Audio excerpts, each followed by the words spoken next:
Where there is chaos, there is opportunity. What is the larger trend that you're seeing across NRIs investing in India? If you look at an individual's wealth, 60% typically is in real estate and 40% is in liquid. We love our apartments and we love our gold.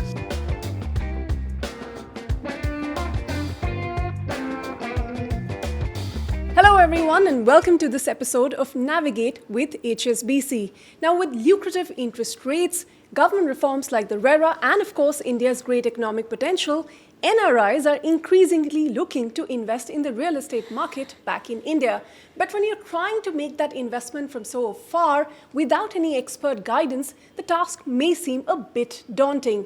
Now, whether you're trying to invest in your family property, just hold on to it, make new investments, or just keep a track of where things are, we're here to make things much simpler for you as an NRI. And to do that, we have with us a special guest from Indiassetz, which is a company that manages everything to do with real estate, handling it for their NRI clients end to end. So let me welcome on that note, Deepak Naragun, the CFO of Indiassetz. Deepak, thank you very much for being with us here today. You know, it's an interesting subject. Before we get into what really NRIs want and what are the challenges and how you help them, what got you to start the company and what are the unique challenges that NRIs face that you're looking to solve with your company here? Sure. Thank you so much and a pleasure to be here. Thank you for having me here. Indiassetz, we started a decade back.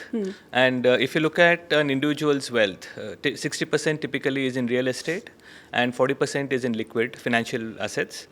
And if you look at the wealth management aspect of it, the financial wealth, liquid wealth has been addressed by numerous banks, wealth management companies, and it's very evolved. So when we started a decade back, this is exactly the problem we set out to solve. Where there is chaos, there is opportunity.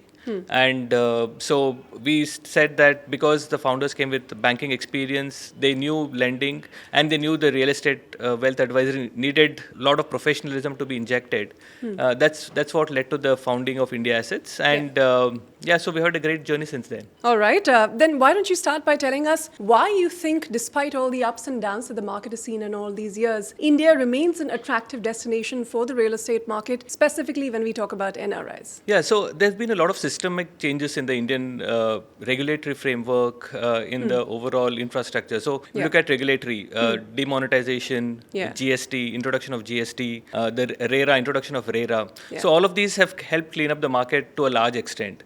Right. So a lot of the bad players have got weeded out. And so the confidence of the investors now to get into real estate investing and at least to a certain degree ensure that the money isn't lost is now higher. Next, look at infrastructure. The infrastructure has been growing tremendously, right? The government has been consistently promoting infrastructure. There are highways being built all across. When there's connectivity, then obviously there's a lot of things that go back to the tier 2 cities and tier 3 cities. So the real estate expansion then becomes more widespread. And then there's always the love for country. People always want to have a landing pad back home. So these factors have, we believe, led to the NRI interest in real estate being sustained. Well, we know all too well the love for Indians and tangible wealth assets that they'd love to have.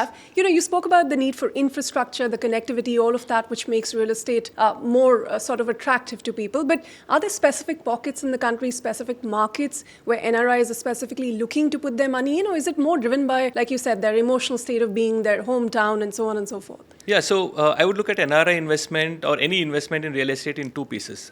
One is for the actual consumption, which is your self-use, and the other is the investment, right? If you look at investment, if self-use, you buy a home where you are and where you want to live, right? But if you look at an investment perspective, that's going to be driven by market economics. What we've seen is between Bangalore, Bombay, and Delhi NCR region, that covers almost 63% of the real estate investments in the country. And because these cities have been expanding, there's a lot of investments, a lot of companies which are coming in here, a lot of migration into these cities.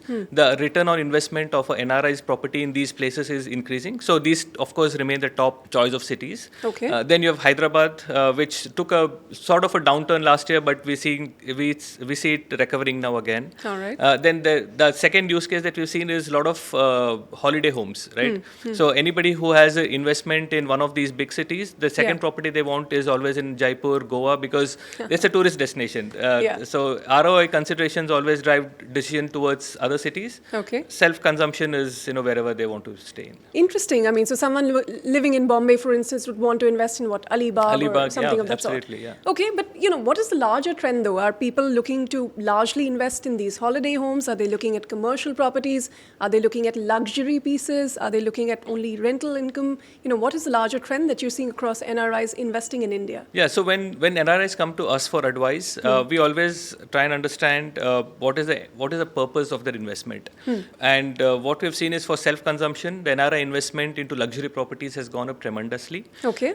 Particularly post the pandemic, people want larger homes because they're always working from home, seldom go to office, so they want larger spaces. Yeah. So 3 and 4 BHK homes have seen a spike in sales after the pandemic. Yeah. The average NRI ticket size of purchase is now in the range of 1 to 4 crores. It was sub 1 crore before the pandemic. So there's been an increasing amount of investment that NRIs are making from a self-use perspective. When you look at investment purposes, typically it's commercial real estate because there the ROIs are good. Typically commercial real estate, you would draw an ROI of 7 to 8%, and then there's escalation in the asset value itself. Residential real estate from investment perspective doesn't make really too much sense, but we do see people interested in that as well because as Indians, like you said, we love our apartments and we love our gold, so that's where the investments are being Yes, driven. very much. But let's say for an NRI that is looking to invest in the property market in India, would you tell us about some of the common mistakes they tend to make and that they should avoid? Absolutely.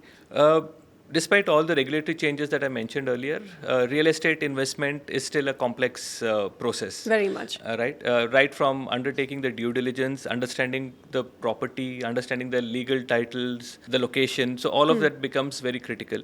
So the common mistakes that we see people doing are, one, jumping into it without due consideration of where do I want to invest, what is the product I want to invest, what is the purpose. So that's first. So that's one. Second is not relying on professional advice. Typically, I have a cousin, I'll ask him to go look at apartments. When he finds the time, he'll do it. He may not. So you rely on a lot of personal relations and not on professional advice. Third, the NRI investment is regulated to a large extent by FEMA, by the RBI, and not paying due consideration to these. For example, NRIs cannot own farmhouses, they can't own agricultural land. Okay. So ensuring that you're paying due attention to these regulatory framework and ensuring you're within the stipulations is something that we always encourage people to do. And finally, in real estate, location is everything. Right, so which is where our advisory comes into picture, because if you're looking to rent it out from a residential real estate, you want to ensure that you don't buy a 5 BHK home because you'll find fewer takers for a large home as compared tougher to liquidate it. Tougher to liquidate it as well. Yeah. You would look for proximity to schools, hospitals, metros, and so not paying attention to these processes before jumping into it is the common mistake that we've seen NRIs make. Okay, so it's not really a do-it-yourself DIY kind of a decision that you must take. Consult experts and pay for attention. People are willing to pay for professional advice because they realize the value of time. So let's say I'm an NRI who's bought a property through Indiassetz. Are you going to ensure my rent is taken up on time? Are you going to ensure that nobody's, constructing on my land? What exactly are you going to do?